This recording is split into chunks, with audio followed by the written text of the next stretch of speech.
Kingsway Language Center presents Teaching Knowledge Test by Jayathisa Athada heading. Now, before we start today's lesson, I am going to tell you a story. Okay? We are going to start with a story. Listen to this story carefully. Once upon a time, a professor went to see a Zen master, and he asked him to describe him what Zen is. But the Zen master quietly poured a cup of tea. Now the cup was full, but he continued pouring. Now the cup was full and he continued pouring. The professor looked at him and he could not stand this and impatiently asked him, "Master, now the cup is full, but why are you pouring?" Then the Zen master said, "Well, I wanted to point out to you that you are similar to this. Your mind is full of preconceptions. So, if you want to understand Zen, your mind must be empty. If your mind is empty, you can understand everything. You can get many things and everything. If your mind is full, you cannot get anything." So, remember that in beginner's mind, there are lots of possibilities. In beginner's mind, there are many possibilities. In expert's mind, there are few. Can you understand it? Did you understand it? Yes, good. So, before you start TKT in a class, not only TKT, whatever you are going to learn, your mind must be empty. If your mind is full, it was just like a cup of tea, right? When the cup is full, you cannot add any more tea to it. So, please keep your mind empty and listen to me carefully. So, today we are going to start module 1 of the TKT course. Module 1 has 18 different units and it has 3 parts. Part 1 is background to language learning and teaching, right? So, before that, let's talk about TKT. What is T, K, and T stand for? Right?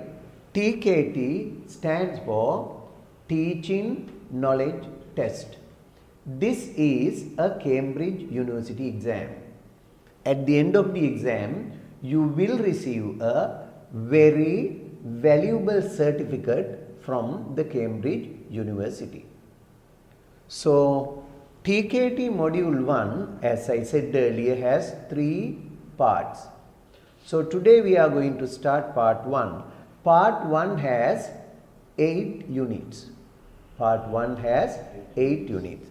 Unit 1 is grammar. What is unit 1? Unit 1 is grammar. Grammar is something very important when you are learning a language. And unit 2 is lexis. Unit 2 is lexis. Lexis here means the vocabulary, the words, different kinds of words. Words and grammar are very important, right? Then third one is phonology. Third one is phonology. Phonology is the sound system of a language. For pronunciation, for spoken English, you need phonology. It is also a very important lesson. Then language functions. After this, the fourth unit is functions. Functions. Functions help us talk with others in different situations, right? That is also very important for spoken English and even for written English. Then we have 4 more lessons based on 5 reading and 6 writing and then 7 listening and 8 speaking. Okay, so we are going to cover these 8 units first. That is part 1 of module 1. Okay, right. So today we are going to start with grammar. Can you please pick up your course books and turn to unit 1 grammar. Turn to unit 1 grammar. Let's have a look. Module 1, language and background to language learning and teaching. Language and background to language learning and teaching. I hope you all can understand it. Okay, right. Now part 1. Part 1 is describing language and language skills. So in part 1 we are going to describe, I am going to describe language and language skills. There are a number of different skills in the language. Okay, so that is what we are going to learn first. Can you understand it? Is it clear? Okay, so unit 1 is grammar. As I said, unit 1 is grammar. So let's talk about grammar. What is grammar? What is grammar? It is clearly explained here. Grammar refers to how we combine, organize and change part of words. Okay? Grammar refers to how we combine, organize and change parts of words, words and group of words to make meaning. To give a meaning, to make a meaning, we have to combine or organize or sometimes and change parts of words. So that is grammar. We use grammar unconsciously when we speak. Can you understand that? We use grammar unconsciously when we speak, listen, read and write. Now you are listening to me. I am speaking to you. I use grammar unconsciously. You know the 2 words conscious and unconscious. What is that? Unconscious means without thinking that we are using grammar. Conscious means we think carefully. When we are conscious, we think carefully before doing something. Unconscious means we don't think, right? So we use grammar unconsciously when we speak. Now when you speak Sinhala, do you think of grammar? Do you think of the subject verb agreement? No, you keep on talking. So that is when we learn a mother tongue. When we learn our mother tongue, we never think of grammar. We started talking. We started writing or reading. We never think of grammar. So here also we use grammar unconsciously without thinking that we are using grammar, but we use grammar. Now while I am talking to you, I use lots of grammar, but I don't think which grammar I am using. I keep on talking to you. Right. So I'll read that again. We use grammar unconsciously when we speak, listen, read or write. We also use it particularly as teachers to describe language. We use grammar to describe language. We can't describe it without grammar. We do this by referring to its forms and its uses.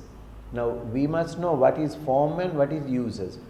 there are different forms. We are going to talk about forms in a couple of minutes.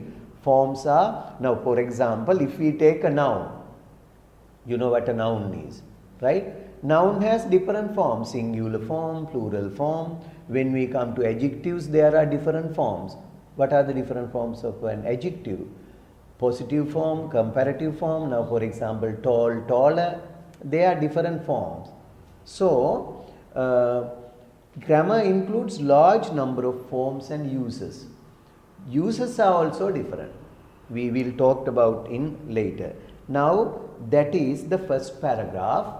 We were talking about what is grammar. Now everybody can understand what grammar is. Okay? Right. Then come to key concepts. Key concepts. What are grammatical forms? What are grammatical forms? This is on page 8. What are grammatical forms? Let's read. Yes. Refer means tell or read. It says connected with that. Right? Okay. Now, these refer to how words are made up and presented in speech or writing. Right? So, these means the different forms we use in speech or writing. Right? When we are speaking or when we are writing, we have to use different forms. Right? So that is we refer to them. Now refer means connected, right? Or tell or say sometimes, right? For example, the form of the plural of regular nouns in English is base word plus s. That is what I said. Now form of a regular noun is to make it plural we use base word plus s. Now for example, book, B-double-O-K, book is a noun. If you want to make the plural form, you simply add an s. So books, here you see it, right? Base word plus s. The form of the gerund is infinitive plus ing, right? Infinitive plus ing. Infinitive is, now look here, infinitive of a verb is go plus ing is going. Now this is a gerund according to this. And when we talked about regular nouns, right? For example, book is the base form, right?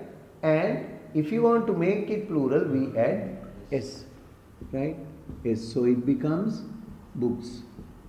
Okay, right? This is the form, right? There are different forms of words. Okay, that is what we were talking about. We can identify, now go through the book, we can identify grammatical forms. We can identify different forms of grammatical items in parts of speech. In parts of speech. In English, in many grammar books, you will see parts of speech. Now we are going to talk about that. Grammatical structures. We can identify grammatical forms in part of speech, grammatical structures, and words that contains prefixes. Prefixes are a group of letters added at the beginning of a word, base word, and suffixes, a group of letters added at the end of a base word. Do you understand it? Now these are called affixes. I'll quickly show you that. Affixes. Right? Affixes. There are two types of affixes in English. They are called prefix and suffix. Okay? Prefix and suffix. So now here it says words that contain prefixes. Prefix means a group of letters added at the beginning of a base word. Now for example, look here. I'll take a word. Now look here. Kind.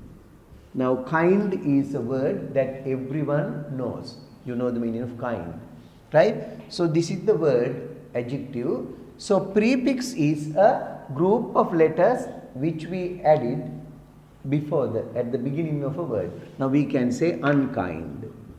What is this un? Un is a prefix. Okay? And suffixes are a group of letters added at the end of a word. Now let's take the same word kind, and if I say this kindness, so this ness is a suffix, un is a prefix. So that is what it says in the course book. Okay? Suffixes, a group of letters added at the end of a base word.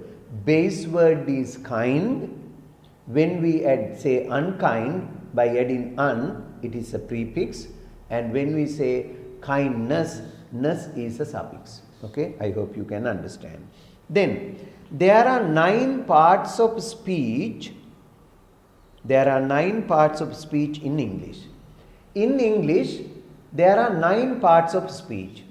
So, there are different kinds of words. They are also called word classes. When I teach in my classes, I don't say parts of speech. It is easy for students to understand word classes. Word classes means all the words in English language can be put into different classes, different groups, okay, different categories. Right. So let's go ahead. There are 9 parts of speech in English. They are, look here, nouns, verbs, adjectives, adverbs, determiners, prepositions, pronouns, conjunctions, and exclamations.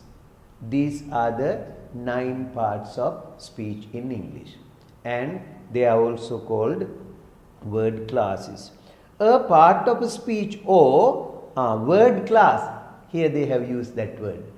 Word class describes, this part of speech describes, or the word class describes how words behave in sentence. Now, once we learn lots of words, we must also learn how words behave in sentence. What do you mean by behave in sentence? When we take a word out of those classes, word classes, and we put them in sentences, then how they behave in sentence means sometimes when you pick up a noun. Now, noun is one word class. One word class is noun. So, you can use a noun in a sentence in different places of a sentence. You can use a noun as a subject. Sometimes you use a noun as an object, right? So, they are called how the word class behave in sentence. Behaving as a noun, behaving as a subject, or sometimes it behaves as an object, or sometimes as a complement, as a place, right? Now for example, if I take a sentence like this, I, or let's say Nimal, went, right, to school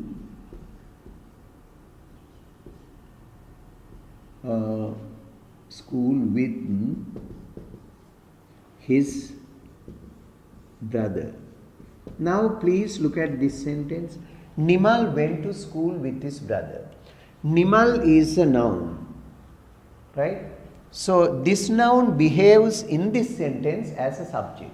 This is the subject. And to school. School is a place. School is also a noun. This is a noun. This noun behaves as a subject, and this noun behaves as an where element, right? Complement, where element. And with his brother. With whom element? Brother is also a subject, but brother is also a noun. It behaves as a complement of the sentence, right? So this is also a complement. This is a where element. Where did you go? Who did you go with? With whom element, right? There are a number of different elements in the sentence. So the words, classes behaved in sentences in different ways, right? So let's go ahead. A part of speech or a word class describes how words behave in sentences. Here is an example also. How they operate and combine grammatically with other words. How they grammatically combine with other words. For example, in English. Now look at this. A noun can act as the subject of a verb, but an adjective by itself cannot. Now, nouns can act as a subject of a verb, but an adjective cannot. Adjective can't be a subject. Only a noun can be a subject, because adjectives are used to describe or tell something about the noun. Okay? Here is an example. The tall girl ran very fast. The tall girl ran very fast. It is correct. Right? But we can't say tall ran very fast. Tall ran very fast is wrong, because tall is not a noun. Tall is an adjective. So adjectives can't be used as subjects. Okay? So that is what it says. An adverb can combine with an adjective. An adverb can combine with adjective, but an adjective cannot combine with another adjective. We can't combine two adjectives together, but adverb can be used with adjectives. Here is an example. We can say well organized, right? Well organized. Now organized is an adjective, well is an adverb. Okay? Well is adverb. Adverb of good. Good is an adjective. The adverb of good is well. Now she is a good student. She works well. We can't say she works good. Right? So, well organized. Well organized. And we can never say good organized. We can't say good organized, because organized is an adjective and good is also an adjective. So adjective cannot combine with another adjective, but adverb can. Okay? So then a noun can combine with another noun. A noun can combine with another noun. For example, a car park. Car is a noun, park is a noun, so we can say a car park. Car park. A school bus. School is a noun and bus is also a noun. So noun and noun can be connected together. A school bus. Can you understand? Right. Then go ahead. The form of some parts of speech. The form of some parts of speech varies according to the function. According to the function, the form of some parts of speech varies. Now, according to how it is behaving in a sentence, the forms can be different. Right? When we use a noun in plural form, the form is different. When it is singular, the form is different. Right? So, they use differently. So, I shall repeat that. The form of some parts of speech varies according to the function of the parts of speech have in a sentence. When we use a word class in a sentence, right, according to its function, the form of some part of speech varies. Right? Vary means we use different forms. Right? So, for example, here is an example. These two sentences show, now look at this, two sentences show different form of the adjective old.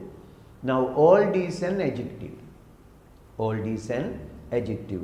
Now here are two sentences, they show different forms of the adjective old. Look here. The boy thought he would never grow old. The boy thought he would never grow old. That is what he thought.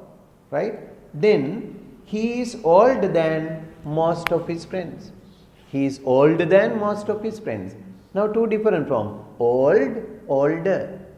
So the word class is an adjective Sometimes old is used as the positive adjective and older comparative adjective. So those are the different forms depending on the function. So that's why they say that it varies. Form varies according to the function. How it function. Now second one function as a comparative, comparing. First one is not comparing, talking about that boys, right? So the boy thought he would never grow old. That is the base form of an adjective. He is older than most of his friends is the comparative form. Okay, right. Now we are coming to the most important part, the heart of the language. The table below, now you can see a table here. The table below shows the functions of the different parts of speech. Now there are different parts of speech. How many parts of speech? 9 parts of speech, right? They are different. And this table shows the functions, how these words function in sentences. Okay? It also shows how most of the parts of speech can be broken down into subcategories. Now there are 9 parts of speech and they can be divided into or split into different categories.